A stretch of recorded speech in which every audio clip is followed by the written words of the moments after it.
कहानी है एक गांव की, जहां एक ढाबे पर बिहारी लाल चिकन बेचता था। उसके यहाँ एक नौकर था जो बिहारी लाल के लिए चिकन बनाता था। उसके हाथ का बना चिकन लोगों को बहुत पसंद था और लोग बड़े मजे से खाते थे। लेकिन उस आदमी की एक आदत से बिहारी लाल बहुत परेशान हो गया था। एक दिन बिहारी लाल उससे कहता है, देख, मैंने तेरे बारे में बहुत सुना है। तू हर बार किसी ना किसी को मुफ्त में चिकन चावल दे देता है।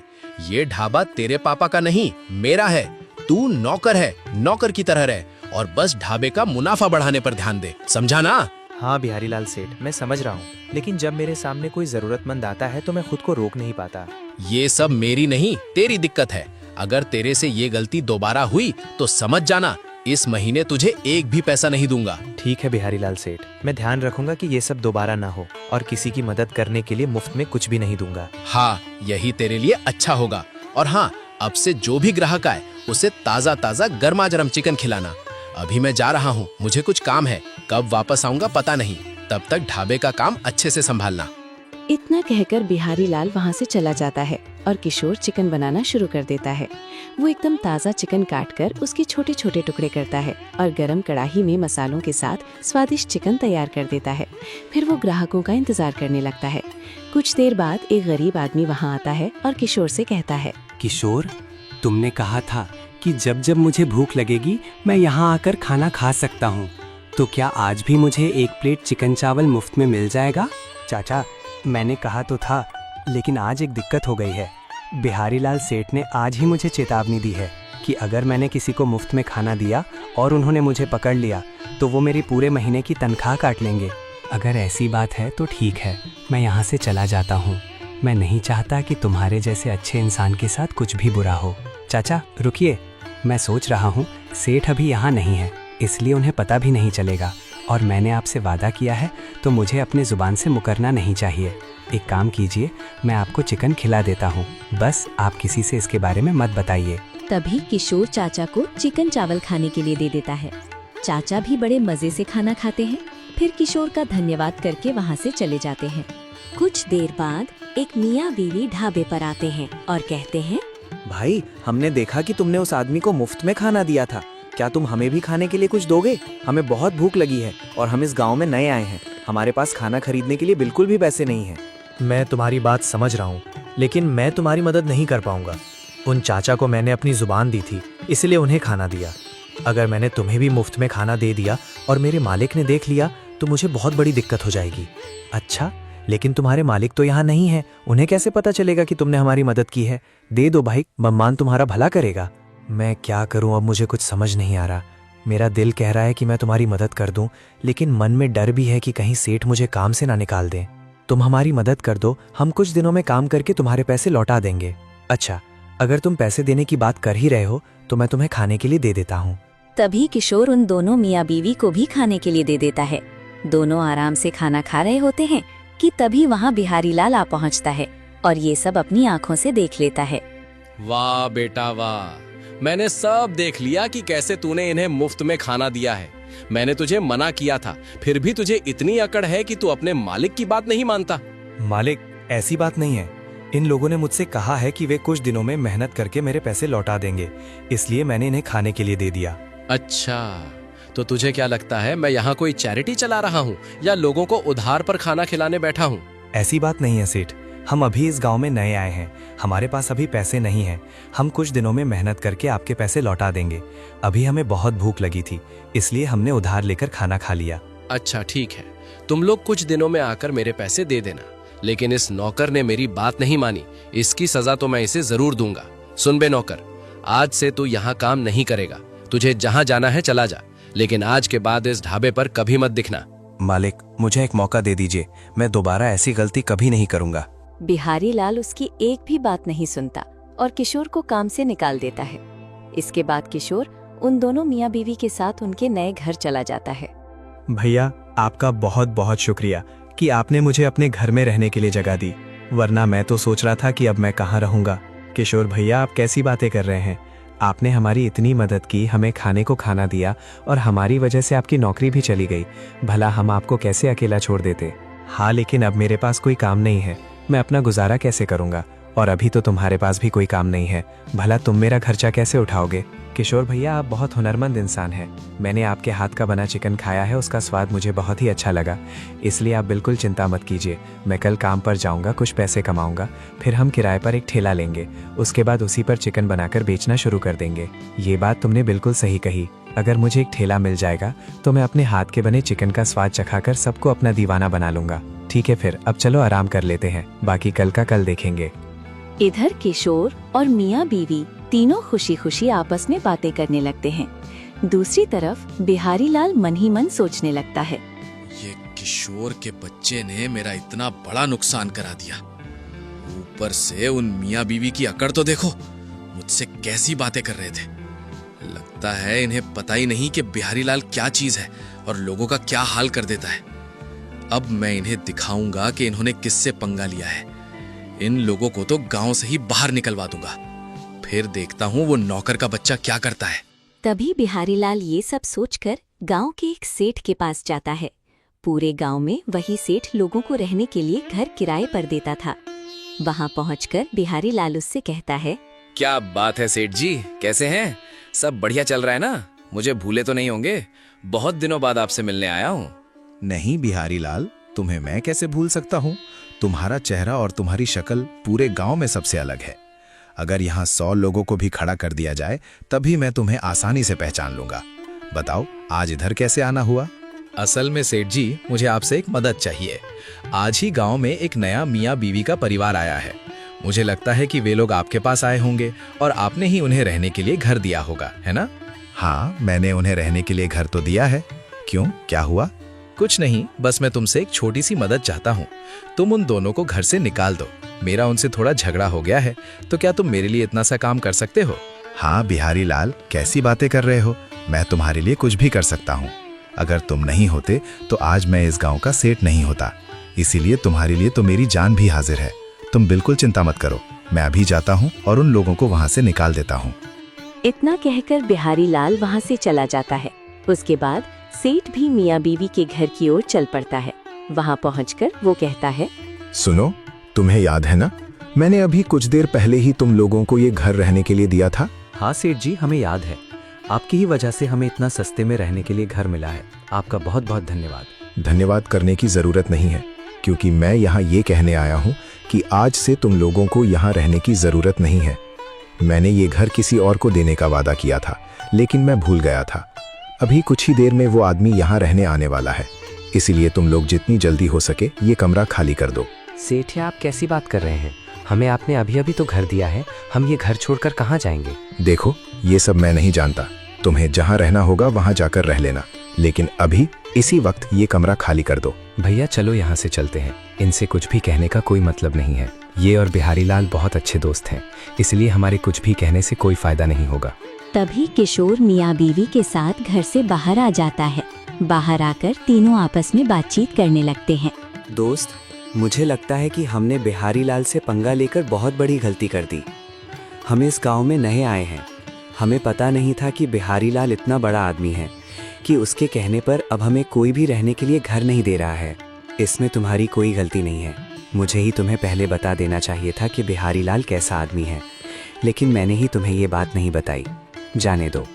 लेकिन अब तुम ये बताओ कि आगे तुम दोनों क्या करोगे? मैं तो सोच रहा हूँ कि अपनी बीवी के साथ वापस किसी और गांव चला जाऊँ, क्योंकि अब इस गांव में हमें रहने के लिए कोई जगह नहीं मिलेगी।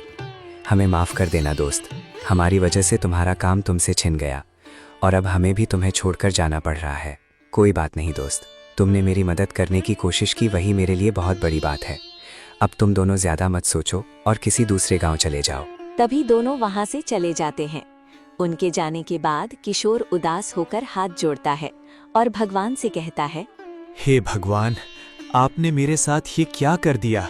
मैंने तो हमेशा सबका भला ही सोचा, लेकिन आज मेरी ये हालत हो गई। क्या दूसरों का भला करने की यही सजा मिलती है? अब आप ही मेरी मदद कीजिए।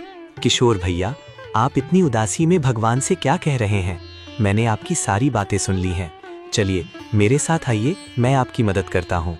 चाचा, आप कैसी बातें कर रहे हैं? भला इस हालत में आप मेरी क्या मदद कर पाएंगे? आपके पास तो खुद कुछ भी नहीं है। बेटा, जिसके पास कुछ नहीं होता उसी के पास सब कुछ होता है। किसी बड़े आदमी ने बिल्कुल सही कहा है। ये बात तो मैं पहली बार सुन रहा हूँ, लेकिन फिर भी अगर आप कह रहे हैं तो मैं आपकी मदद भी स्वीकार कर लेता हूँ। तभी किशोर चाचा के साथ जंगल की ओर चल पड़ता है। कुछ देर बाद दोनों जंगल के अंदर पहुंचते हैं और एक जगह जाकर रुक जाते हैं। देखो बेटा, यही वो जगह है जहाँ तुम्हारी सारी परेशानियों का समाधान मिलेगा। पर चाचा, मुझे तो यहाँ कुछ भी नहीं दिख रहा। यहाँ मेरी मुश्किलों का समाधान कैसे मिलेगा? कहीं आप ये तो नहीं कहना चाह रहे कि मैं यहाँ से लकड़ियाँ काटकर बेचूं और अपना गुजारा करूँ? नहीं बेटा, तू अभी यहाँ ये मंत्र पढ़। तभी बूढ़ा आदमी उसे एक मंत्र बता देता है। इसके बाद किशोर पूरे विश्वास के साथ वो मंत्र पढ़ने लगता है। तेरी मम्मी को बोलूं आंटी, जिसका हो एक बंटी, बजे तेरी घंटी, है मेरी यही विनती, जिसकी ना हो कोई गिनती, काटे चींटी तो लगे चिमटी, बारिश आए छम छम, लेकर छाता निकले हम। इतना मंत्र पढ़ते ही एक जोरदार चमक होती है। उस चमक के बाद किशोर और चाचा उसी जंगल में उसी जगह पर एक ढाबे के सामने खड़े होते हैं। ये देखकर किशोर हैरानी से चाचा से कहता है, चाचा, ये क्या है? ये ढाबा यहाँ कैसे आ गया? आपने ये कैसा जादू कर दिया? किशोर, ये तो मुझे भी नहीं पता कि ये सब कैसे हुआ। कल ही मेरे सपने में एक आदमी आया था। उसने मुझे बताया कि यहाँ एक ऐसा जादुई ढाबा है। उसने मुझसे कहा था कि इस ढाबे का इस्तेमाल हमेशा ज़रूरतमंद लोगों की मदद करने के लिए करना। तभी जब मैं तुमसे मिला तो मैंने तुम्हारी मदद कर दी। चाचा, आपका बहुत बहुत धन्यवाद। आपकी वजह से भगवान पर मेरा भरोसा बना रहेगा और साथ ही मैं लोगों की मदद करना अब भी जारी रखूंगा। किशोर, तुम्हारा दिल बहुत अच्छा है। लोगों की मदद करने की तुम्हारी इसी आदत की वजह से आज तुम्हारे साथ इतना अच्छा हुआ है। अब मैं चलता हूँ, तुम अपने काम पर ध्यान दो, अपना ढाबा खोलो, खूब पैसे कमाओ और अगर कभी कोई भी दिक्कत हो तो मुझे ज़रूर बताना। ठीक है चाचा जी, अब आप जाइए और एक बार फिर आपका बहुत बहुत धन्यवाद कि आपने मेरी मदद की। बूढ़ा चाचा वही मंत्र पढ़ता है और देखते ही देखते वहाँ से गायब हो जाता है। इधर किशोर सोच में पड़ जाता है। अब मैं क्या करूं? इस ढाबे के बारे में तो सिर्फ मुझे ही मालूम है। अगर मैं ढाबा खोल भी दूं तो लोगों को कैसे पता चलेगा कि मैंने यहाँ ढाबा खोला है? मुझे कोई ना कोई तरकीब लगानी पड़ेगी जिससे लोगों को पता चल सके कि मेरा ढाबा यहाँ है। तभी किशोर गांव में एक जगह बोर्ड लगाकर लिख देता है, जंगल की तरफ आइए, यहाँ आपको एकदम ताज़ा और स्वादिष्ट चिकन रोटी मिलेगी। ये देखकर गांव के दो लोग आपस में बातें करने लगते हैं। दोस्त, तुम्हें क्या लगता है? जंगल में तो कुछ भी नहीं है। हम इतने सालों से यहाँ रह रहे हैं, फिर ये पोस्टर किसने लगाया होगा? ये तो मैं भी नहीं बता सकता कि ये पोस्टर किसने लगाया है। मुझे लगता है कि कोई नया आदमी आया है जिसने जंगल में ढाबा खोला है। मैं तो कहता हूँ हमें जाकर देखना चाहिए। और अगर ये पोस्टर किसी ने हमें फंसाने के लिए लगाया हो तो? अगर वहाँ कोई डाकू, चोर या लुटेरा हुआ जिसने हमें लूट लिया, तब हम क्या करेंगे? अरे तुम उसकी चिंता मत करो, मैंने बहुत सारी कुश्तियाँ लड़ी हैं और मैं ब्लैक बेल्ट भी हूँ। अगर कोई हमारे साथ धोखा करने आएगा या चोरी डकैती करने की कोशिश करेगा तो मैं उसे वहीं सबक सिखा दूंगा। तुम बिल्कुल चिंता मत करो। चलो चलकर देखते हैं कि ये ढाबा आखिर किसका है। अरे वाह, मुझे तो पता ही नहीं था कि तुम्हारे पास इतने सारे हुनर हैं। तुम्हारे पास ब्लैक बेल्ट भी है। मेरे पास तो बस चमड़े का ब्राउन बेल्ट है जिसे मैं जीन्स बड़ी होने पर पहनता हूँ। अरे मूर्ख, छोड़ ये सब, चल मेरे साथ। तभी वे दोनों वहाँ से जंगल की ओर चल पड़ते हैं। कुछ ही देर बाद दोनों जंगल के अंदर पहुँच जाते हैं। ये क्या दोस्त, यहाँ तो मुझे कुछ भी नहीं दिख रहा। न कोई ढाबा है न कोई आदमी। मुझे लगता है कि किसी ने हमें मूर्ख बनाया है। अरे अभी तो हम जंगल के अंदर घुसे ही हैं। थोड़ा और अंदर चलते हैं, देखते हैं कि आगे क्या है। अभी से तुम कह रहे हो कि यहाँ कुछ भी नहीं और किसी ने हमें मूर्ख बना दिया। हाँ, लेकिन मुझे नहीं लगता कि यहाँ सच में कोई ढाबा होगा। हम इतने सालों से इस गांव में रह रहे हैं, भला जंगल के बीच में ढाबा खोलना भी कोई मुमकिन बात है? अरे वही देखने तो हम जा रहे हैं कि जंगल में ढाबा खोलना मुमकिन है या नहीं। अगर सच में ढाबा हुआ तो वहाँ का खाना भी खाकर देखेंगे कि स्वाद कैसा है। आखिर कोशिश करने में क्या दिक्कत है? चलो मेरे साथ। चलो ठीक है, अब इतनी दूर आ ही गए हैं तो देखकर भी आ जाते हैं। लेकिन अगर वहाँ कुछ भी गड़बड़ हुआ तो उसकी पूरी जिम्मेदारी तुम्हारी होगी, और अगर मुझे कुछ हो गया तो मेरी माँ का ख्याल रखना दोस्त। अरे इतना फालतू सोचना बंद करो और मेरे साथ चलो। तभी वे दोनों और अंदर जाते हैं। कुछ दूर चलने के बाद वे उसी जगह पहुंच जाते हैं जहां किशोर पहले बूढ़े चाचा के साथ आया था। देखा, मैंने पहले ही कहा था कि यहाँ कोई ढाबा नहीं है। किसी ने हमारे साथ मजाक किया है। अरे यार जरा रुको तो, पहले यहाँ जो लिखा है कम से कम वो मंत्र पढ़कर तो देखते हैं आखिर क्या होता है। तभी उन लोगों में से एक जोर जोर से मंत्र पढ़ना शुरू करता है। तेरी मम्मी को बोलूं आंटी, जिसका हो एक बंटी, बजे तेरी घंटी, है मेरी यही विनती, जिसकी ना हो कोई गिनती, काटे चींटी तो लगे चिमटी, बारिश आए छम छम, लेकर छाता निकले हम। मंत्र पढ़ते ही एक जोरदार चमकदार रोशनी चारों तरफ फैल जाती है। अगले ही पल वे दोनों उस रहस्यमयी ढाबे के सामने पहुंच जाते हैं। अरे किशोर भैया, ये कैसी अतरंगी चीज है? मंत्र पढ़ते ही हम यहाँ कहाँ आ गए? अब हम वापस घर कैसे जाएंगे? ये ढाबा यहाँ कैसे आ गया? हमारे साथ ये क्या हो रहा है? कोई तो बताओ, कुछ तो बताओ। अरे यार जरा शांत हो जाओ, मैं तुम्हें सब बताता हूँ। असल में ये एक जादुई ढाबा है। यहाँ आने के लिए वही मंत्र पढ़ना पड़ता है जो तुमने अभी पढ़ा है। पर किशोर भैया, आपको ये ढाबा कहाँ से मिला? आज तक तो हमें इसके बारे में कुछ भी पता नहीं था। ये तो मैं तुम्हें नहीं बता सकता कि मुझे ये ढाबा कहाँ से मिला। बिहारी लाल ने मुझे काम से निकाल दिया था, इसीलिए मैं काम की तलाश में भटकते भटकते यहाँ आ गया। अब मैं यहीं अपना चिकन रोटी बेच रहा हूँ। वाह किशोर भैया, आप तो बड़े किस्मत वाले इंसान निकले। आपने तो जादुई ढाबा ही ढूंढ निकाला।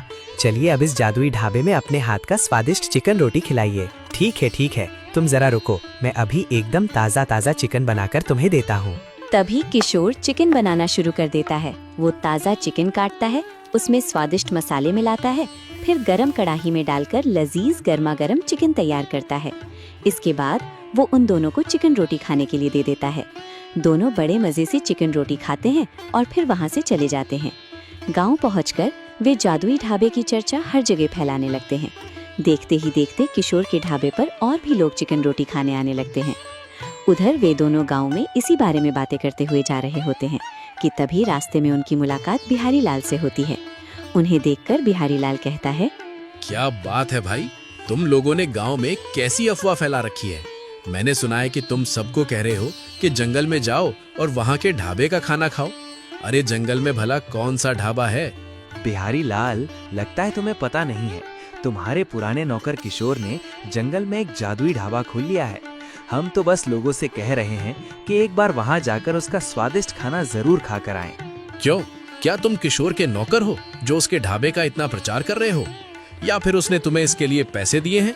बिहारी लाल, बात पैसों की नहीं है। बात ये है कि वो ढाबा बहुत ही जादुई है। वहां जाने के लिए एक मंत्र पढ़ना पड़ता है। मंत्र पढ़ते ही तुम यहाँ से गायब होकर सीधे उस ढाबे पर पहुंच जाते हो। वहां जाकर बहुत मजा आता है। इसलिए तो हम पूरे गांव में सबको बता रहे हैं, ताकि हर कोई वहां जाकर उस जादुई ढाबे का आनंद ले सके। अच्छा, ऐसी बात है तो मुझे भी बताओ, मुझे कहाँ जाना होगा? मैं भी जाकर देखता हूँ कि उस नौकर ने ऐसा कैसा जादुई ढाबा खोल रखा है जिसकी वजह से मेरा धंधा ठप पड़ता जा रहा है। तभी वे दोनों बिहारी लाल को उस जगह का रास्ता बता देते हैं। बिहारी लाल तुरंत उस जगह की ओर चल पड़ता है। कुछ देर बाद वो उसी जंगल में पहुंच जाता है। वहां उसे वही बोर्ड दिखाई देता है। बोर्ड पर लिखा मंत्र पढ़कर वो भी मंत्र का जाप करना शुरू कर देता है।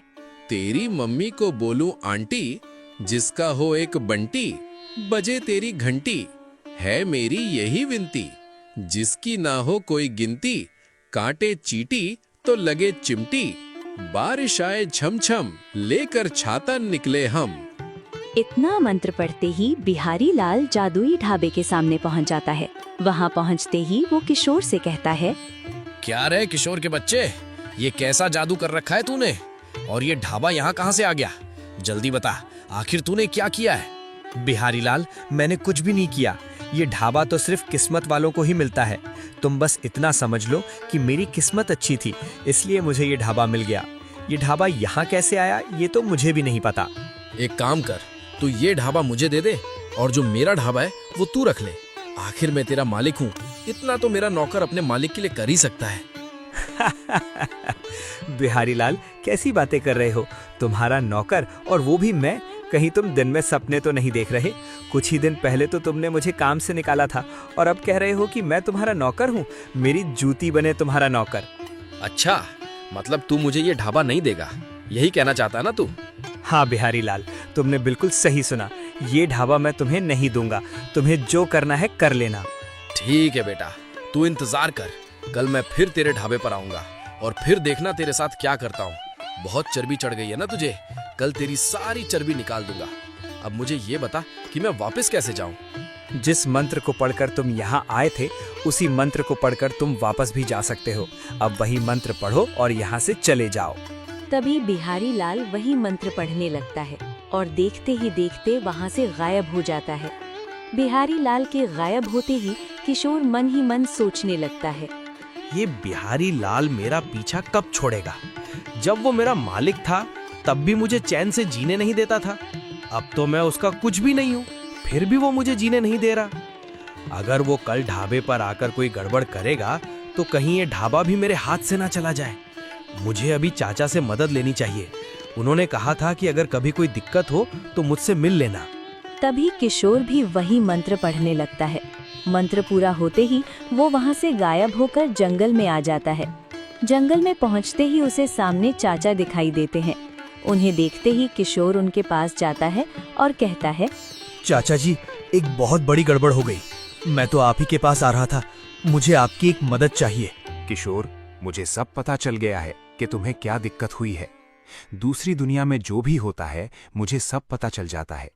इसलिए मुझे ये भी मालूम है कि बिहारी लाल तुम्हारे ढाबे पर आया था और उसने तुम्हें धमकी दी है।